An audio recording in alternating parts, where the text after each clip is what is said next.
A former Labour Prime Minister Tony Blair, who some say is a war criminal and should be tried for war crimes in The Hague, has weighed in on net zero.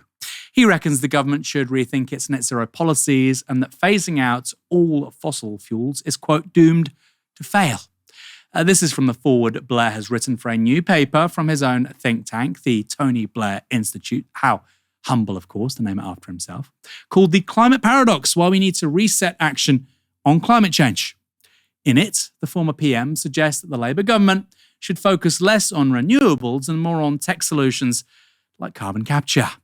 Blair also warned of a credibility gap where voters are, quote, being asked to make financial sacrifices and changes in lifestyle when they know that their impact on global emissions is minimal. The wider paper calls for the UN's climate change conference COP to be scrapped and a new coalition established to tackle the climate crisis. Now, the mainstream press and Westminster politicians sit up and take notice when Tony Blair has stuff to say. Just look at how Keir Starmer has embraced AI, saying he wants to mainline AI into the veins of government. That came after the Tony Blair Institute published at least 11 reports on AI benefits and strategy this year alone. And it has explicitly pushed for greater use of AI tools in the, quote, welfare space. Blair's think tank has been funded by Saudi Arabia and the US State Department. But its biggest donor, by far, is US billionaire Larry Ellison. He's the co-founder of tech company Oracle, with ties to Donald Trump and Benjamin Netanyahu. His estimated personal worth is $172 billion.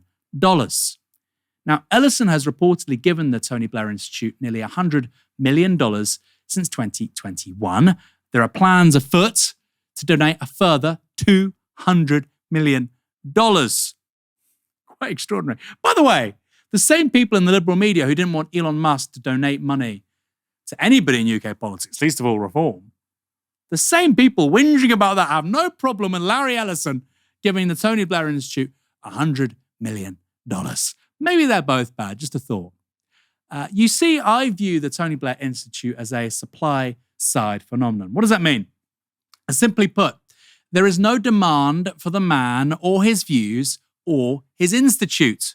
You could give literally anyone $100 million and 900 members of staff, and they'd be able to generate takes that get reported in the mainstream press. You could go talk to Tom, Dick, and Harry at the Dog and Duck, give them $100 million. I think they'd come up with better policy solutions. Helena, why does anyone care what Tony Blair has to say on net zero? And is this a shot across the bows to Ed Miliband ahead of the local elections on Thursday? I mean, of course, I've never cared about what Tony Blair thinks about anything, of course, personally. But what I find so silly about all of this is that it's all just nonsense. It's all totally nonsense. First of all, pro-climate policy is popular in this country. Actually, we are one of the most kind of pro-climate policy countries in the Western world, more so than France, more so than America. We actually genuinely support policies to deal with climate change kind of ideologically across parts of our country. No matter who you vote for, most people, apart from a very small segment of reform voters, think that policy to deal with climate change is broadly a good thing, and we want to see implemented by the government. In fact, when we were asked in polling as a country which of our ideologies we most agreed with, environmentalism came right at the top. So we're a country which wants these kinds of policies. He talks about financial sacrifices for net zero. How is it a financial sacrifice if we are going to be increasing our overall energy supply by wanting to put loads of money into renewable energy? That brings bills down. Our bills are high because we're dealing with all of the fallout from high wholesale gas prices due to what happened in the war in Ukraine. And that's specifically because we were the most overexposed because we still used too much gas. France were fine. They got loads of nuclear. Norway's fine. They got loads of hydroelectricity. Blighty, we're the ones overexposed because we didn't do enough to decarbonize over this period. So increasing renewables subsidies and the supply of renewables would bring bills down. That'd make it easier for people by moving towards net zero. Now, you may talk about things like heat pumps, for example, or moving to electric vehicles. A lot of these things are cheaper to run. It's the upfront cost that's the problem. Well, rather than say ditch all of these things and leave it up to the market, subsidize these things. And then people say, look, the government's helped me pay for this heat pump and it's reduced my overall bills because I'm not relying on gas heating anymore.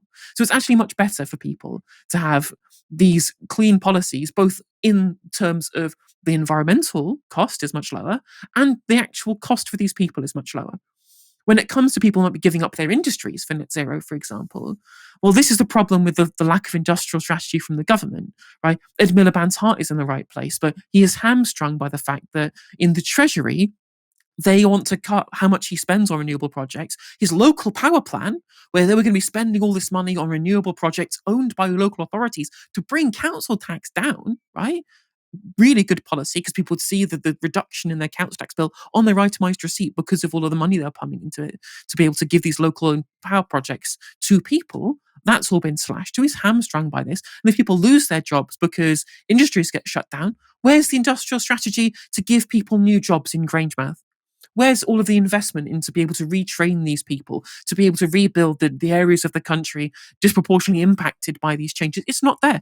Like when Thatcher did it, the biggest problem wasn't shutting down coal mines when they were economically unviable. It was not providing these communities with some sense of prosperity, with things and jobs and places that they could bring money into these communities, right?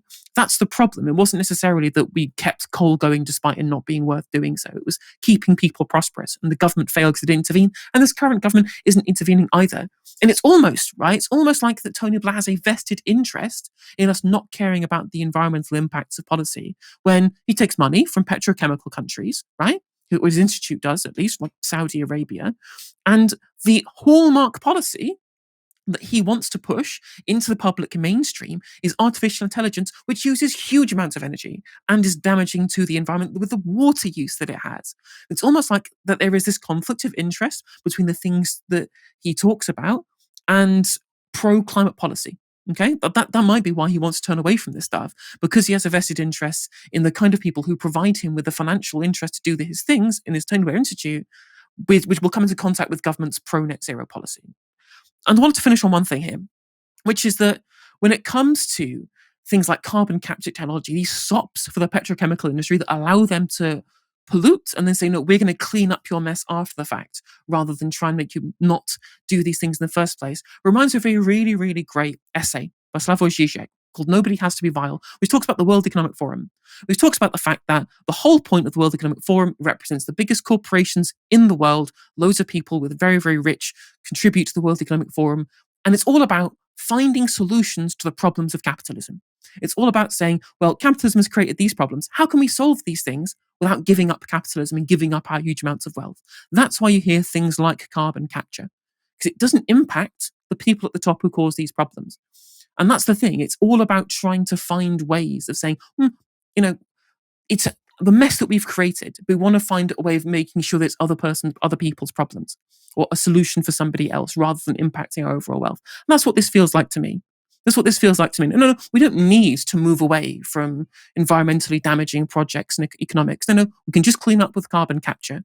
Don't impact the interests that are vested in the people who donate to my institute. Then ignore that. We can find all of these technological solutions. We can rely on the market to fix these things. I mean, I'm looking back at the last 45 years at least of leaving everything up to the market. Has it solved these problems? Doesn't look like it to me.